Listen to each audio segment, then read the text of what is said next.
Russia दुनिया के उन शक्तिशाली देशों में से एक है जिनका नाम हमेशा ही कॉन्स्पिरेसी, हिडन सीक्रेट मिशंस और डिटेक्टिव प्रोजेक्ट्स में आता रहा है, जिस कारण समय समय पर रशिया को सवालों के घेरे में भी लिया गया है। बट आज मैं आपको रशिया की जिस high level real security agency से इंट्रोड्यूस करवाने जा रहा हूँ, उसका सिर्फ होना ही दुनिया भर के देशों में एक डर पैदा कर देता था, जिसका नाम है केजीबी। आज हम इसी सिक्योरिटी एजेंसी को डिटेल्स में डिस्कस करेंगे, तो चलिए बिना कोई देर किए लेट्स गेट स्टार्टेड।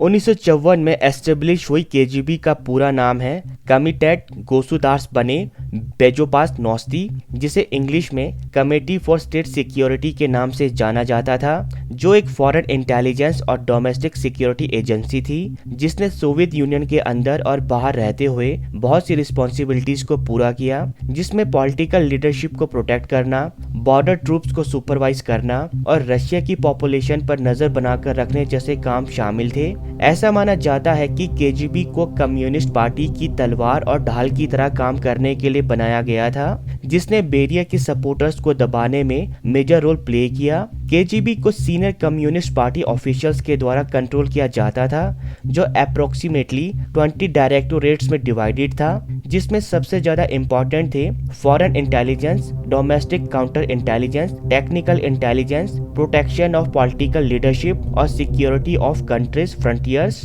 1960 के दशक के दौरान चर्च और इंटेलिजेंसिया में पाए जाने वाले सस्पेक्टेड लोगों पर नजर बनाने के लिए एक और डायरेक्टोरेट्स को इससे जोड़ा गया। अगले 20 सालों तक केजीबी ने अपने दुश्मनों को अरेस्ट, हैरेस और इम्प्रिजन करने का काम किया, जिनमें वो ह्यूमन राइट्स एडवोकेट्स, क्रिश्चियन और जूइश एक्टिविस्ट भी शामिल थे, जो कम्युनिस्ट पार्टी के खिलाफ डिसलॉयड थे। Nobel prize holder Alexander Solzhenitsyn और एंड्रे शाक्रव उन कुछ मोस्ट फेमस विक्टिम्स में शामिल थे, जिन्हें केजीबी की इन एक्टिविटीज का शिकार होना पड़ा। अपने आप को वर्ल्ड की लार्जेस्ट फॉरेन इंटेलिजेंस सर्विस बनाने के लिए अब केजीबी ने धीरे धीरे अपने फॉरेन इंटेलिजेंस ऑपरेशंस को बढ़ाना शुरू कर दिया। यूनाइटेड स्टेट्स के साथ कोल्ड वॉर के इंटेंसिफाई होने के साथ केजीबी को United central intelligence agency (CIA) के मुकाबले में देखा जाने लगा, जिसमें फर्क सिर्फ इतना था कि केजीबी ने अपने ही लोगों और अपने ही मिट्टी के खिलाफ जंग छेड़ दी थी।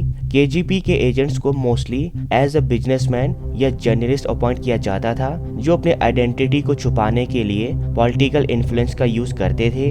अगर केजीबी की सक्सेस की बात की जाए तो ऐसा माना जाता है कि हर मेजर वेस्टर्न इंटेलिजेंस ऑपरेशन में इनके प्रभावशाली एजेंट्स की घुसपैठ होती थी, जो दुनिया के हर कोने में मौजूद होते थे। यही नहीं, केजीबी ने सोवियत मिलिट्री को ऐसी बहुत सी साइंटिफिक और टेक्निकल इंफॉर्मेशन प्रोवाइड की, जिसकी मदद से सोवियत ने एडवांस टेक्नोलॉजी के सबमरीन्स, एयरप्लेन्स और रॉकेट्स डेवलप किए। 1960 के दशक तक आते आते केजीबी ने पूरी तरह अपने आप को कम्युनिस्ट पार्टी के सिक्योरिटी वॉचडॉग में बदल दिया, जो कम्युनिस्ट पार्टी के सेक्रेटरी यूरी एंड्रोपोव के केजीबी के हेड बनने से और क्लियर हो गया।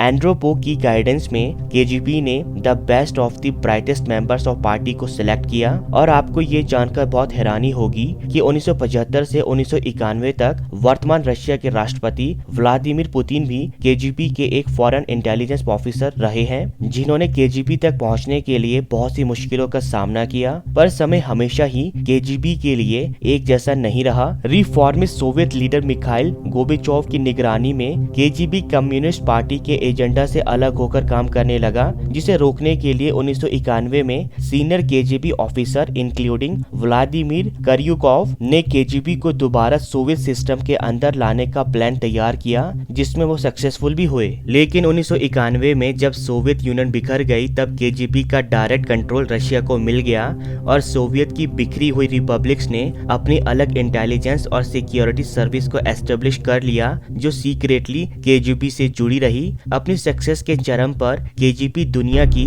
The largest secret police and foreign intelligence organisation बन गई, जिसमें काम करने वाले ऑफिसर्स का नंबर मिलियंस में था।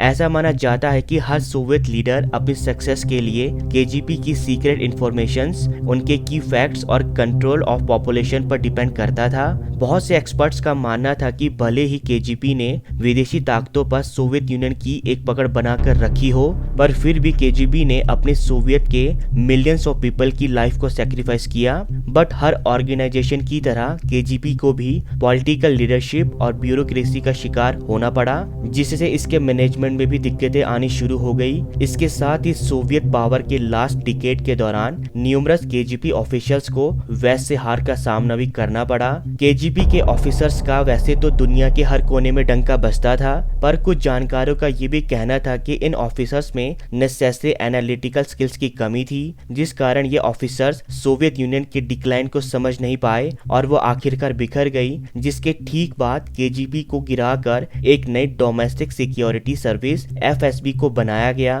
जिसने फॉर्मर केजीबी के हेडक्वार्टर्स मॉस्को को ही अपना वर्किंग प्लेस बनाया, जिसके बारे में एक्सपर्ट्स का कहना है कि सिर्फ नाम बदलने से काम नहीं बदल जाता। ये ऑर्गेनाइजेशन भी केजीबी के कामों को ही सीक्रेटली इम्प्लीमेंट कर रही है, जिसके पीछे रशिया और रशियन गवर्नमेंट का इन्फ्लुएंस बनाए रखना ही इनका मेन गोल है। तो दोस्तों, ये थी केजीबी, जिसने कम्युनिस्ट पार्टी की सक्सेस में एक मेजर रोल प्ले किया, चाहे इसके लिए उन्हें किसी भी हद तक क्यों न जाना पड़ा।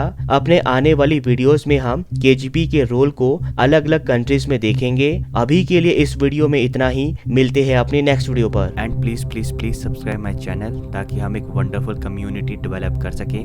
तब तक के लिए गुड बाय, मिलते हैं अपने नेक्स्ट वीडियो में।